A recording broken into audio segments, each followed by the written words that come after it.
सुप्रभात बच्चों।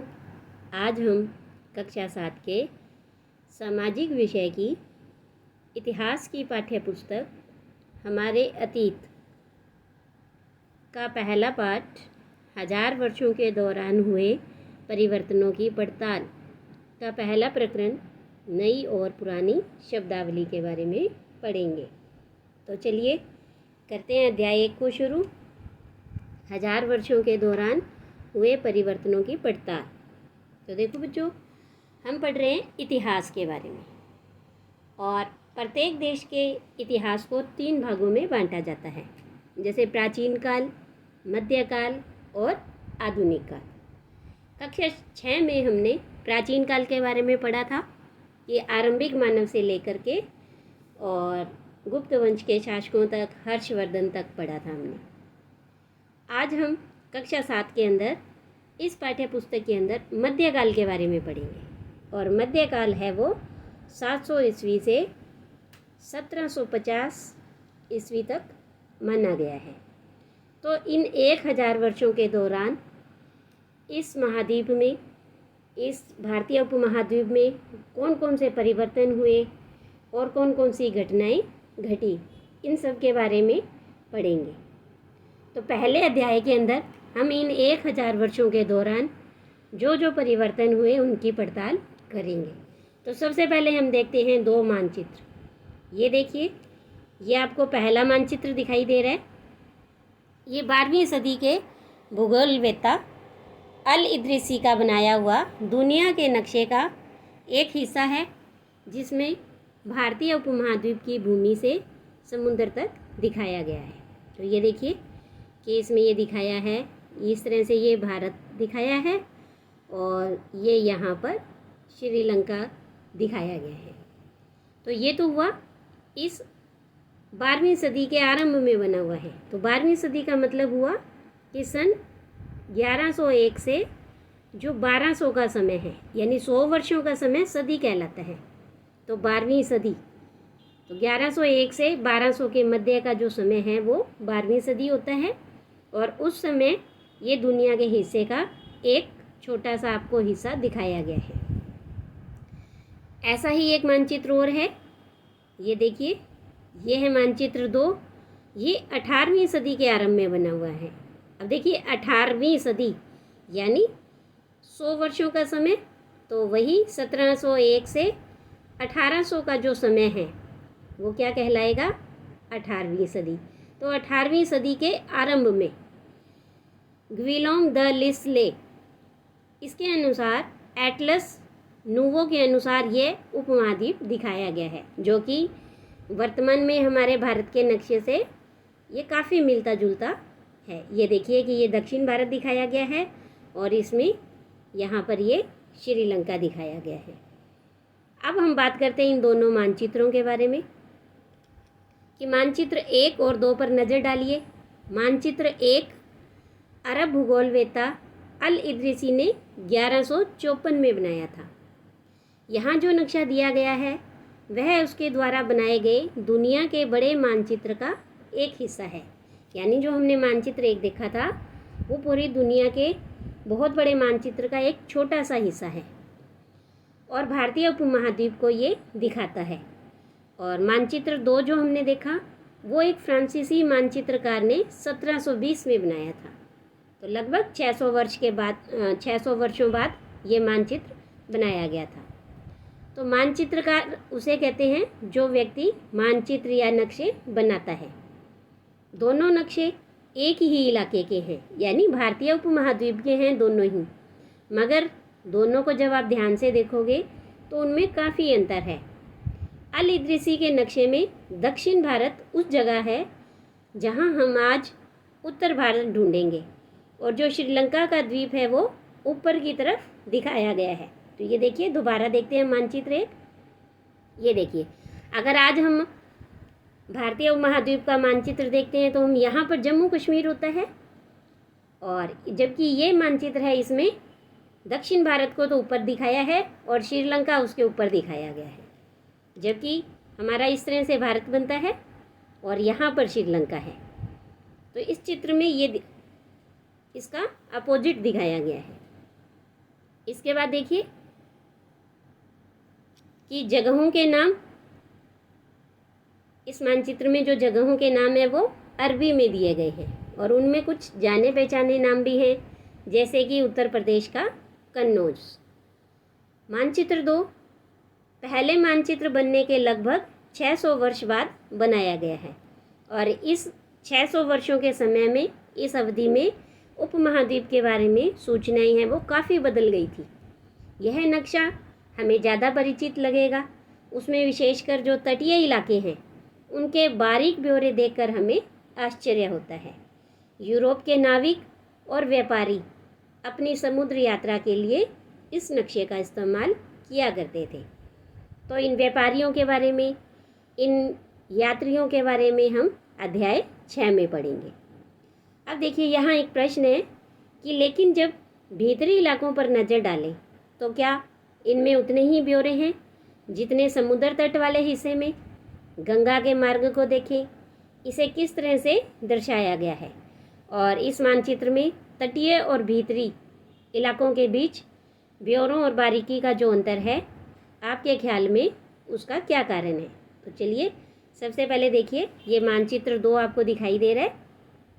अब देखिए कि इसके जो तटीय इलाके हैं, तटीय इलाका मतलब जो समुद्र के पास किनारा होता है और समुद्र के किनारे को हम तट कहते हैं, तो उसके आसपास का जो स्थान है तटीय इलाका होता है। तो जैसे ये यहाँ पर ये सारा समुद्र है और ये समुद्र का किनारा है, तो इसे तटीय इलाका है। जब आप यहाँ पर देखेंगे तो आपको ब्यौरे कितने दिखाई दे रहे हैं? बहुत ज़्यादा दिखाई दिए हुए हैं। तो हम ये कह सकते हैं कि जो उपमहाद्वीप है, भारतीय उपमहाद्वीप में जब हम नज़र डालते हैं तो जो अंदर वाले हिस्से हैं, ये यहाँ पर इतने ब्यौरे नहीं हैं जितने कि इन तटीय इलाकों में हैं। मानचित्र 2 पर उपमहाद्वीप के इन भीतरी इलाकों में, अंदर वाले इलाकों में इतने ब्यौरे नहीं हैं। इसका कारण यह है कि जो यह मानचित्र है वो यूरोपीय नाविक और व्यापारियों द्वारा प्रयुक्त किया जाता था और वे भारत के इन आंतरिक स्थानों में नहीं जाते थे और वे तटीय क्षेत्रों में ही इन लोगों के साथ यहाँ पर व्यापार करते थे। इसीलिए तटीय क्षेत्रों के ब्यौरे और बारीकी का जो स्तर है वो इस मानचित्र में हमें अधिक दिखाई देता है। इसके बाद आगे देखिए, इतनी ही महत्वपूर्ण एक बात और यह है कि दूसरे युग तक मानचित्र अंकन का विज्ञान भी बहुत बदल गया था। इतिहासकार जब बीते युगों के दस्तावेजों, नक्शों और लेखों का अध्ययन करते हैं तो उनके लिए उन सूचनाओं के संदर्भों का, उनकी भिन्न भिन्न ऐतिहासिक पृष्ठभूमियों का ध्यान रखना जरूरी होता है। अब आगे हम पढ़ेंगे नई और पुरानी शब्दावली के बारे में। अगर समय के साथ साथ सूचनाओं के संदर्भ बदलते हैं तो भाषा और अर्थों के साथ क्या होता है? ऐतिहासिक अभिलेख कई तरह की भाषाओं में मिलते हैं और ये भाषाएं भी समय के साथ साथ बहुत बदली हैं। उदाहरण के लिए जो मध्य युग की फ़ारसी आधुनिक युग की फ़ारसी से बहुत भिन्न है।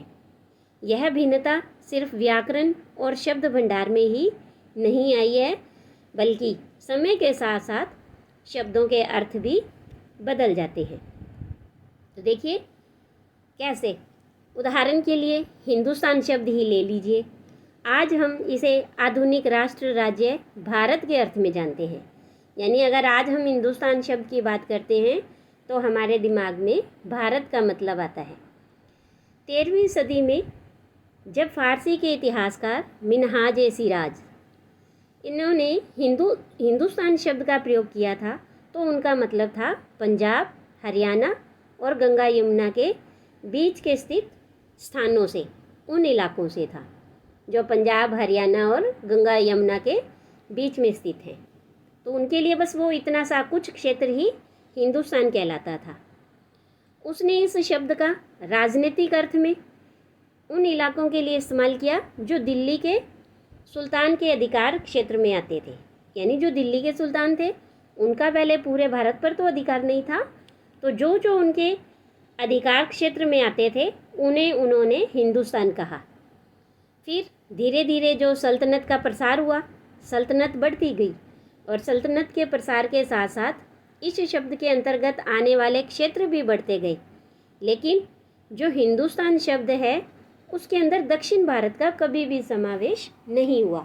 यानी जो दक्षिण भारत है उसे हिंदुस्तान के अंदर कभी भी इस्तेमाल नहीं किया गया। हालांकि यहाँ पर दिल्ली के सुल्तानों का अधिकार हुआ था, लेकिन फिर भी दक्षिण भारत को हिंदुस्तान नहीं माना गया। इसके विपरीत 16वीं सदी के आरंभ में बाबर ने हिंदुस्तान शब्द का प्रयोग इस उपमहाद्वीप के भूगोल, पशु पक्षियों और यहाँ की निवासियों की संस्कृति का वर्णन करने के लिए किया था। अब देखिए 16वीं सदी के आरंभ में, यानी वही 1501 से 1600 का समय है, वो 16वीं सदी है। और बाबर, तो देखिए जो बाबर है ये मुग़ल शासक था और इन्होंने मुग़ल साम्राज्य की नींव भारत में रखी थी। तो 1526 में पहली बार बाबर का और इब्राहिम लोदी के बीच में युद्ध हुआ था, जिसे पानीपत का पहला युद्ध कहते हैं। और इसमें इब्राहिम लोदी को हराकर बाबर ने भारत में मुग़ल वंश की स्थापना की थी। तो बाबर ने क्या किया, हिंदुस्तान शब्द का प्रयोग किन के लिए, यहाँ के निवासियों की संस्कृति के लिए हिंदुस्तान का शब्द का प्रयोग किया। तो यह प्रयोग 14वीं सदी के कवि अमीर खुसरो द्वारा प्रयुक्त शब्द हिंद के समान ही दिखाई देता है, मगर जहाँ भारत को एक भौगोलिक और सांस्कृतिक सत्व के रूप में पहचाना जा रहा था, वहाँ हिंदुस्तान शब्द से वे राजनीतिक और राष्ट्रीय अर्थ नहीं जुड़े थे जो आज हम जोड़ते हैं। अब ये देखिए यहाँ एक प्रश्न है कि क्या आपको ऐसे कुछ और शब्दों का ध्यान आता है जिनके अर्थ भिन्न भिन्न संदर्भों में बदल जाते हैं। हाँ, तो देखिए हमने कक्षा 6 में जन के बारे में पढ़ा था। तो सबसे पहले इसे एक विशेष समुदाय के रूप में जाना जाता था। फिर यही जन शब्द है वो जनपद बनकर भूमि के लिए उपयोग किया जाने लगा, तो जनपदों के रूप में महाजनपद बने। फिर अब जो आधुनिक अर्थ लेते हैं हम, तो इस जन का मतलब होता है जनसंख्या। और ऐसे ही एक शब्द और है विदेशी। तो चलिए हम इसी शब्द के बारे में पढ़ते हैं। किसी भी शब्द का प्रयोग करने में इतिहासकारों को बहुत सावधान रहना चाहिए, क्योंकि अतीत में उन शब्दों के कुछ अलग ही अर्थ थे। उदाहरण के लिए विदेशी जैसा सीधा साधा शब्द ही ले लीजिए। हमारे लिए आज इसका अर्थ है ऐसा व्यक्ति जो भारत का ना हो। लेकिन मध्य युग में मानो किसी गांव में आने वाला कोई भी अनजान व्यक्ति जो उस समाज का या उस संस्कृति का हिस्सा ना हो, वो विदेशी कहलाता था। ऐसे व्यक्ति को हिंदी में परदेसी और फारसी में अजनबी कहा जाता था। इसीलिए किसी नगरवासी के लिए वनवासी विदेशी होता था। किंतु एक ही गांव में रहने वाले दो किसान अलग अलग धार्मिक या जाति परंपराओं से जुड़े होने पर भी एक दूसरे के लिए विदेशी नहीं होते थे। अब देखिए कि इतिहासकार और उनके स्रोत। इतिहासकार किस युग का अध्ययन करते हैं, उनकी खोज की प्रकृति क्या है, इसे देखते हुए वे अलग अलग तरह के स्रोतों का सहारा लेते हैं। उदाहरण के लिए पिछले साल आपने गुप्त वंश के शासकों और हर्षवर्धन के बारे में पढ़ा था। पिछले साल से मतलब कि कक्षा 6 में आपने गुप्त वंश के शासकों के बारे में और हर्षवर्धन के बारे में पढ़ा था। तो इस पुस्तक में हम मोटे तौर पर 700 से 1750 ईस्वी तक लगभग 1000 वर्षों के बारे में पढ़ेंगे। अब देखिए, इस काल के अध्ययन के लिए इतिहासकार जिन स्रोतों का प्रयोग करते हैं उनमें आपको बहुत सी बातें ऐसी मिलेंगी जो पिछले युग से वैसी ही चली आ रही हैं। इतिहासकार इस काल के बारे में सूचना इकट्ठी करने के लिए अभी भी सिक्कों, शिलालेखों, स्थापत्य यानी भवन निर्माण कला तथा लिखित सामग्री पर निर्भर करते हैं। पर कुछ बातें पहले से काफ़ी भिन्न भी हैं। इस युग में प्रामाणिक लिखित सामग्री की संख्या और विविधता आश्चर्यजनक रूप से बढ़ गई है। इसके आगे इतिहासकार सूचनाओं के दूसरे प्रकार के स्रोतों का इस्तेमाल धीरे धीरे कम करने लगे थे। तो नीचे देखिए कि आपको यहाँ दो प्रसंग दिखाई दे रहे हैं कि कागज़ का मूल्य, और इन दोनों प्रसंगों की हमें तुलना करनी है। तो पहला देखिए कि 13वीं सदी के मध्य में एक विद्वान को एक पुस्तक की प्रतिलिपि की ज़रूरत पड़ी। प्रतिलिपि मतलब उसकी एक कॉपी, नकल। उसके पास उतना कागज़ नहीं था, इसलिए उसने एक ऐसी पांडुलिपि को धो डाला जिसकी उसे ज़रूरत नहीं थी, और उसके कागज़ को सुखाकर उसका इस्तेमाल कर लिया। और दूसरा प्रसंग देखिए कि एक सदी के बाद अगर आप बाज़ार से कोई खाद्य पदार्थ खरीदते तो हो सकता है कि आपकी किस्मत अच्छी होती है और दुकानदार वह वस्तु कागज़ में लपेट कर देता। अब देखिए इन्हीं दोनों प्रसंगों से जुड़ा हुआ एक प्रश्न है कि बताइए कि कागज़ कब अधिक महंगा था और कब आसानी से उपलब्ध था, 13वीं सदी में या 14वीं सदी में। तो देखिए कि 13वीं सदी में जो है कागज़ वो अधिक महंगा था, क्योंकि उस व्यक्ति को कागज़ नहीं मिला तो उसने एक पुरानी पांडुलिपि को धो डाला और उसे सुखाया और फिर उसका दोबारा से इस्तेमाल किया। और 14वीं शताब्दी में हम ये कह सकते हैं कि कागज़ है वो कम महंगा था, क्योंकि उसने हमें दुकानदार ने वो जो वस्तु है कागज़ में लपेट कर दी थी, यानी कि कागज़ आसानी से उपलब्ध था।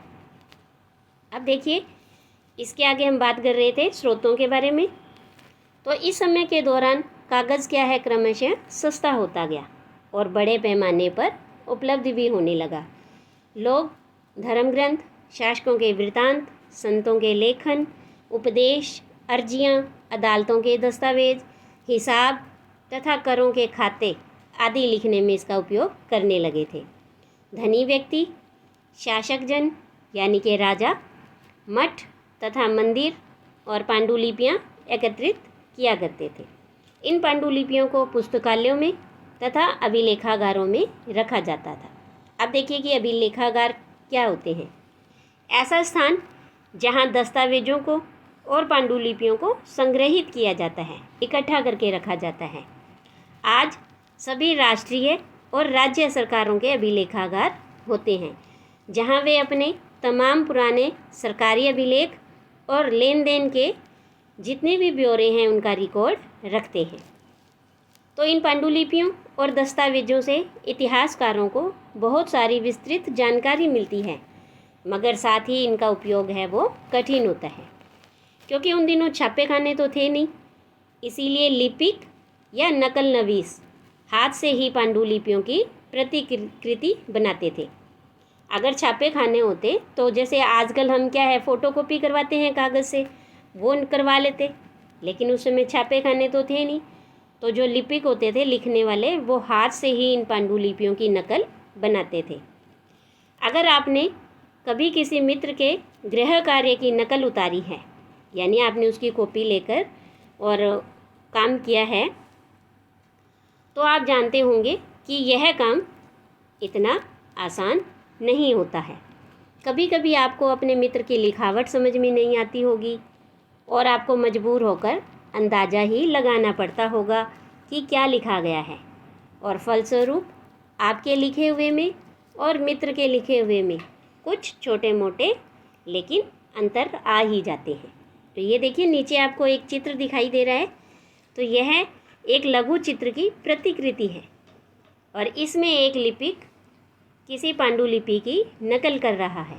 ये देखिए आपको इसमें दिख रहा है कि ये पांडुलिपि है और वो उसको देख करके उसकी नकल कर रहा है। और इस चित्र का आकार है सिर्फ 10.5 सेंटीमीटर और 7.1 सेंटीमीटर, बिल्कुल छोटा सा चित्र है। और इस छोटे आकार के कारण इसे लघु चित्र या मिनिएचर भी कहा जाता है।